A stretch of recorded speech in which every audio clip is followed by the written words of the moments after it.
My husband walked in on me cheating on him with another man, and his reaction was intense. Consequently, he was sentenced to 7 years in jail, and now my entire family despises me. I've shattered our once happy family, and I can't help but acknowledge that my actions were selfish. I repeat this self-condemnation almost every night as I sit in the silence of my empty home. My children are not with me, and understandably, my ex-husband harbors deep resentment towards me. My immediate family is divided, and I've never stopped hating myself for what I did. My selfish act took place in 2015, and I've just turned 39. Reflecting on my past, I realize I didn't fully appreciate my ex-husband. He consistently praised my looks, paid attention to our intimate life, and cared for me, treating me as an equal partner rather than putting me on a pedestal.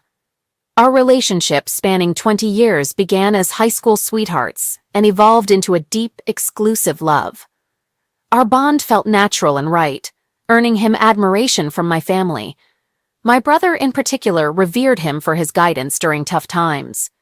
He was a man others relied on in their moments of need, always ready to lend a hand. Throughout our years together, he was a genuinely good person, and we raised 2 determined boys. At the time of this incident, our children were in their teenage years. I had gained weight and felt self-conscious, but my ex always reassured me of my beauty. We rarely argued, but when we did, it usually centered around our sex life, or rather, my lack of interest. The things I declined to do in bed were not due to a lack of desire, but more a matter of not being in the mood, something he understood. When I turned 39, my birthday marked a new phase for me. I had spent a year in the gym, practicing yoga and Pilates, and my efforts had transformed my body from 180 to 135 pounds. This was a significant change for me, as I had always been on the heavier side. My ex-husband had also joined me in the gym, albeit less frequently, and he had managed to shed some weight, going from 260 to 225 pounds, sculpting his physique. Despite my improved appearance, my ex-husband couldn't keep his hands off me. However, for some inexplicable reason, I still wasn't in the mood. He tried everything, taking me out to dinners, dancing, and going on regular walks. He continued to help around the house, and his eyes still held the same love and desire for me after 2 decades together. Any woman would have longed for that kind of attention. But mentally, I remained disinterested. At the time, I attributed my disinterest to early menopause, since we only engaged in intimacy 2 or 3 times a month, and it was usually a quick affair. However, my ex-husband desired more, and no matter how hard he tried, I just couldn't reciprocate his feelings. He suggested couple counseling, but I stubbornly refused. My selfishness began to emerge shortly after my birthday. A new, slightly younger and attractive manager started working in my office and showed interest in me. At first, I dismissed his advances, but our interactions evolved from casual chats to flirting. Even though I showed him my wedding ring, I couldn't resist responding to his flirtations and started sharing personal details about my life. Gradually, he occupied more of my thoughts. In hindsight, I see that this was an emotional affair, something I didn't acknowledge then. My ex-husband began to notice something wasn't right.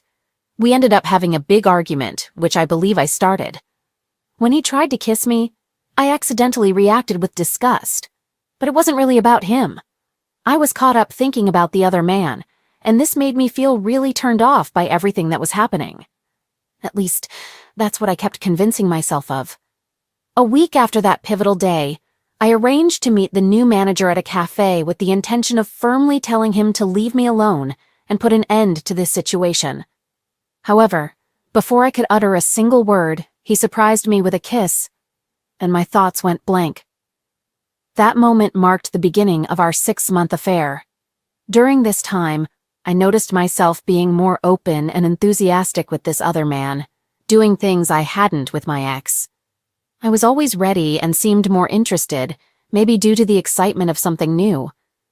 Meanwhile, my intimacy with my ex lessened, and I started to distance myself, criticizing his small habits and even demeaning him. I'm ashamed of how I acted then. It took my brother telling me about my ex's deepening depression and thoughts of leaving for me to realize the gravity of my actions. Right away, I broke off the affair, left my job, and decided to show my husband love and desire, hoping to mend our relationship and be a better wife. Then, the man I had the affair with came to my house, bringing a box of my office items that I had requested to be sent. During our talk, he asked why things ended. I told him I had to concentrate on my marriage and asked him to go.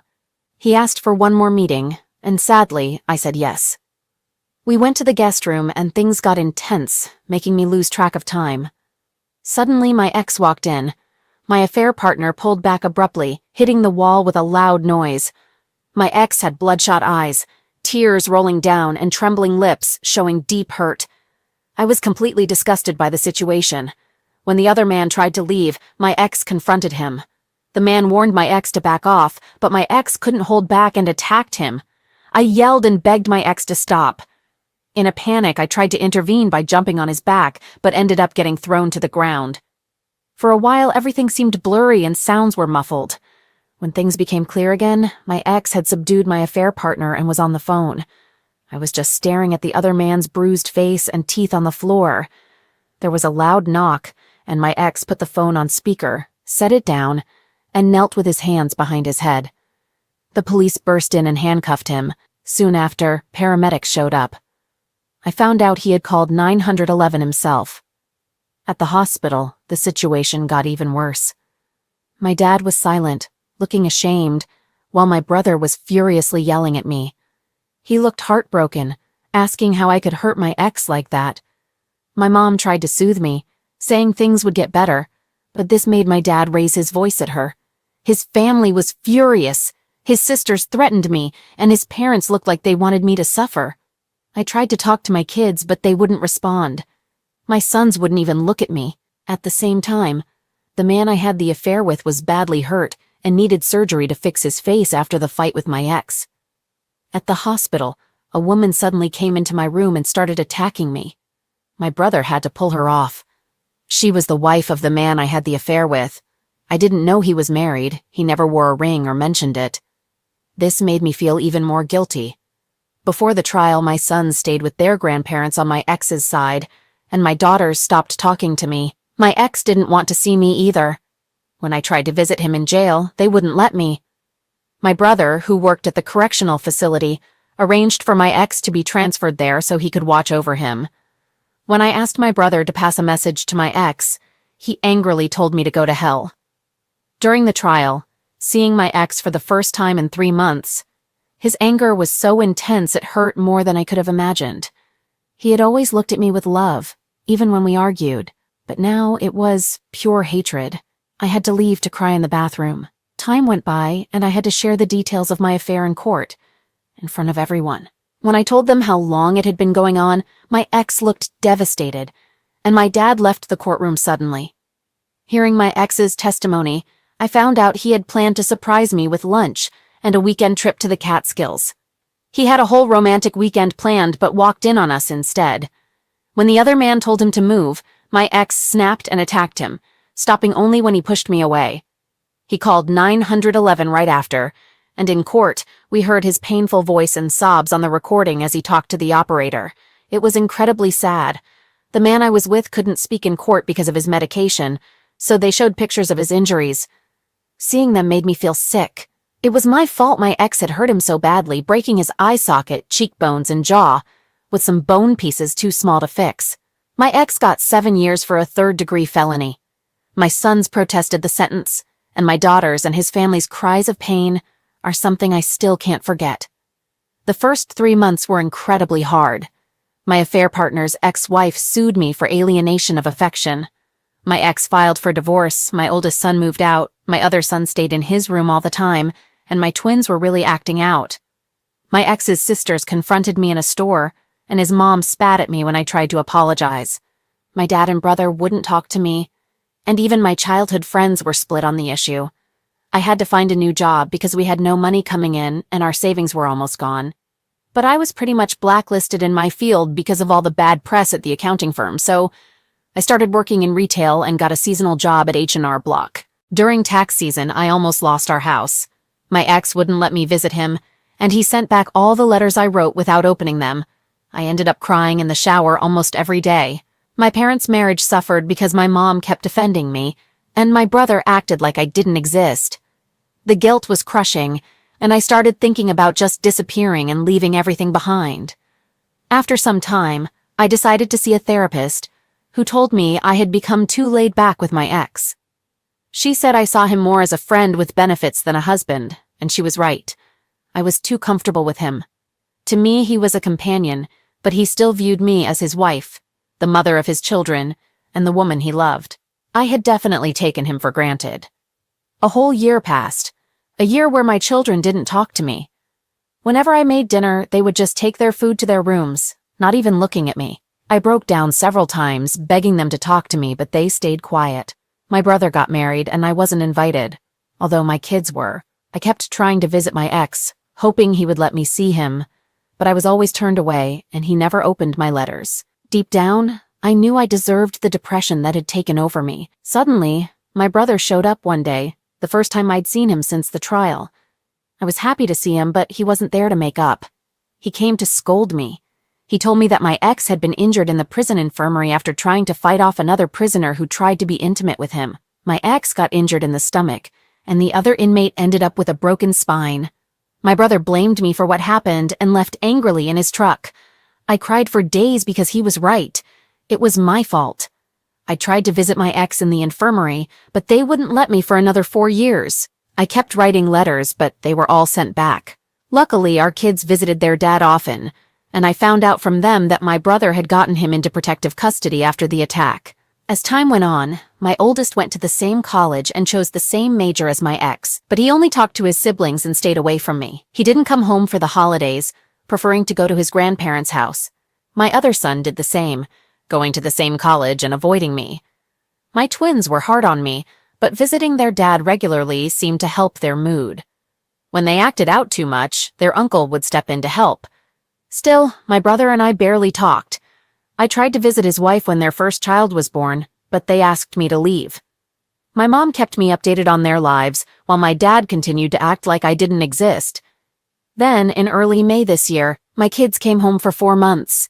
I didn't know why, but I was just happy they were there. I tried to show how sorry I was, even though they mostly ignored me. Gradually, they started talking to me again. It was great to catch up with them and hear about their lives. My oldest was in a relationship for over a year, my second son was on the college track team, and my daughters were talking to me again. Seeing the pain I caused them made me feel even more guilty. Watching them smile, joke around, and have dinner together made me yearn for what we lost. As August drew to a close, I eagerly anticipated my twins' first day of their senior year, which coincided with their 18th birthday. I shared my enthusiasm for their birthday celebration and outlined my plans. Surprisingly, my girls requested to celebrate it on a different day without hesitation. Their request left me bewildered because I thought we were making progress in rebuilding our relationship. When I inquired about their reasoning, one of them responded, "Because Dad is throwing us a party and I don't want you near him." This statement caught me off guard, and I sought clarification on when their father had been released.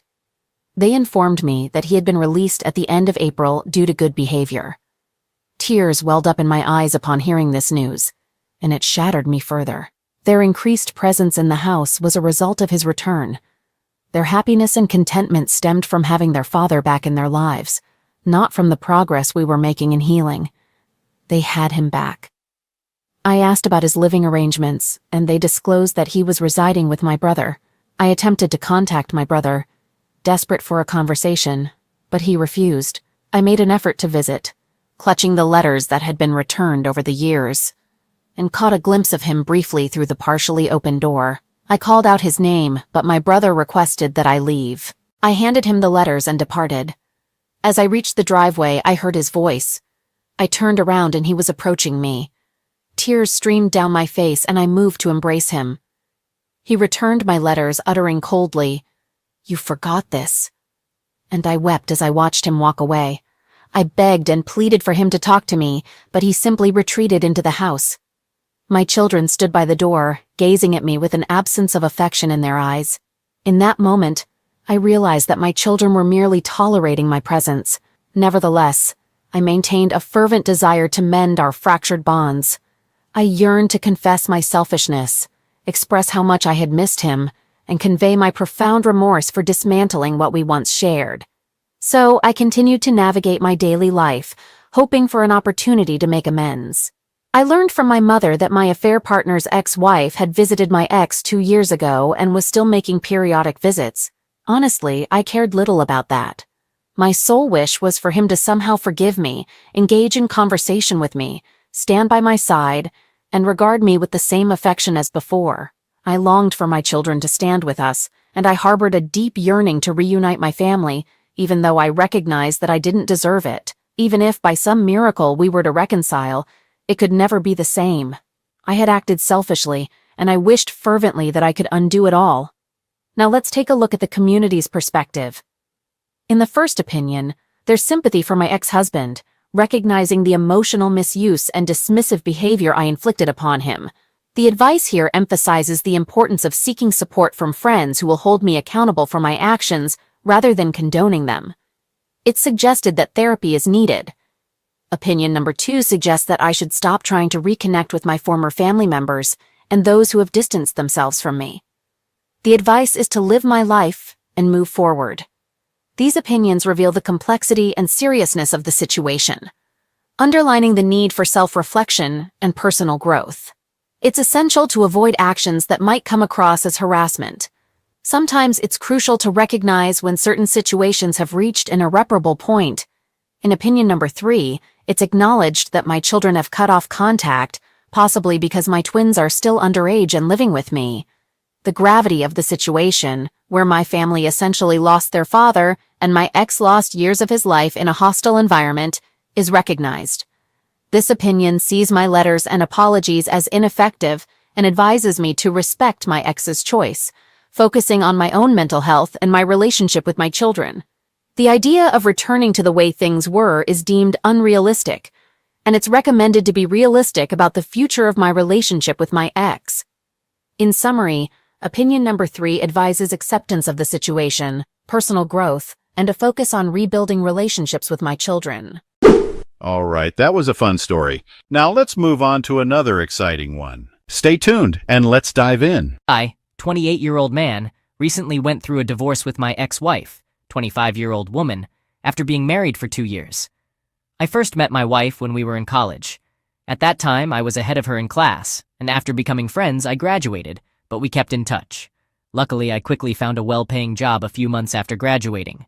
During this period, my wife and I grew closer, and I occasionally provided her with financial support to help her with her needs.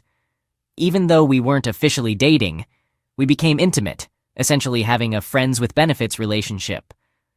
Over time, I developed strong feelings for her, and we eventually started dating officially. While we were dating, our relationship had its fair share of highs and lows. Looking back, I should have seen these challenges as warning signs. However, because I was deeply in love with her, I believed that my positive influence would eventually lead to her changing for the better. I wasn't the type of boyfriend who constantly argued or fought, but my wife often was. She would argue about virtually everything, even over trivial matters that shouldn't have resulted in arguments. She had a defensive personality and struggled to admit when she was wrong, even when it was clear she had made a mistake. Despite these challenges, we continued dating for 2 years, with a few breakups along the way, and eventually we got married. Apart from her defensive nature and difficulty managing her anger, my wife was a good person. She took care of me, met my needs, and looked after our home. Additionally, she excelled in managing finances, which was a skill I lacked. However, in the first year of our marriage, a situation arose that nearly tore our marriage apart. I had a female colleague at work with whom I was close. We would have lunch together, and sometimes I would give her a ride home after work.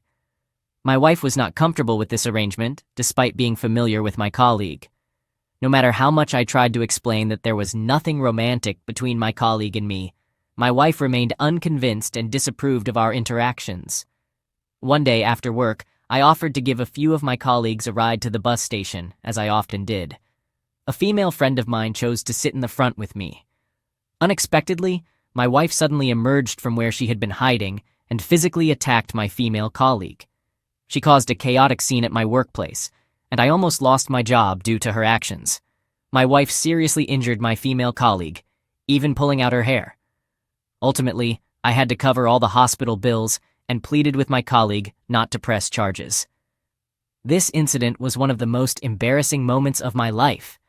When I confronted my wife at home, she showed no remorse. Instead, she claimed she knew I was cheating on her and hurled insults at me. I couldn't fathom where all these accusations were coming from because I had never been unfaithful to her, not even when we were dating. I made a sincere effort to remain faithful, but she would accuse me of infidelity at the slightest opportunity. But the problems didn't end there. She constantly invaded my privacy. I often woke up to find her going through my phone, and if I protested, she would hand me her phone and tell me to go through it as well. For 2 years I endured this, believing that her behavior stemmed from insecurity and a fear of losing me because she loved me so much. Little did I know that she had been steadily cheating on me and deceiving me the entire time. Furthermore, when she handed me her phone, I never actually checked it because I trusted that she had nothing to hide. In reality, she had secrets hidden away. My line of work required occasional travel to meet with clients, and every time I informed my wife about an upcoming trip, it inevitably led to an argument. The primary reason for these fights was her claim that I didn't spend enough time with her, and she disliked my frequent traveling. So, the last time I traveled, this was before I discovered her hypocrisy. I finished my business with a client a day ahead of schedule and decided to return home to surprise my wife, knowing she wasn't pleased about my travels. When I arrived home, the house was quiet, but I noticed a pair of sneakers in my living room that didn't belong to me. As I walked down the corridor, I saw a shirt just outside our bedroom door.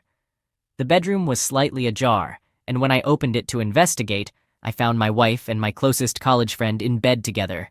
They were both unclothed and cuddled up, sound asleep and snoring, indicating they had just been intimate. Wow! I was completely shocked and devastated.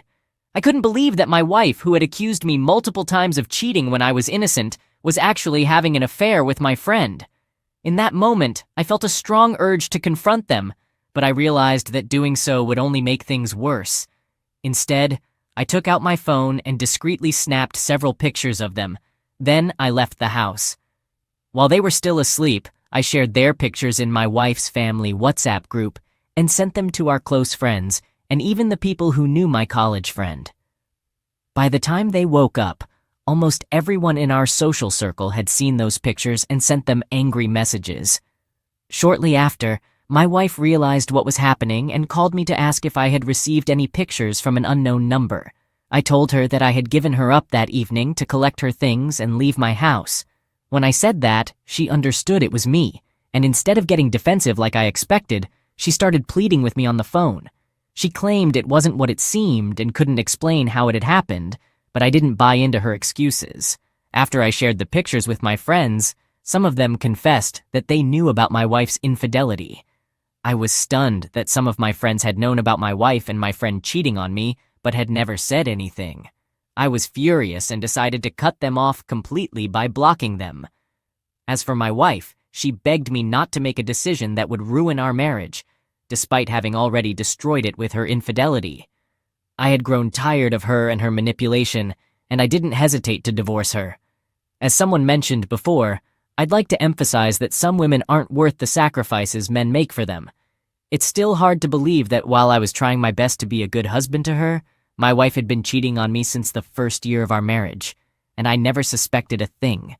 She went so far as to paint me as the villain all the time, while she was having an affair right under my nose with my friend. Speaking of him, I cut all ties with him, and as I share this story, I consider him dead to me, along with my friends who watched my wife cheat on me but never said anything. I've made up my mind never to marry again. Marriage isn't worth all the stress and drama, and it's better to be a single and free man than to be married to a manipulative and unfaithful cheater.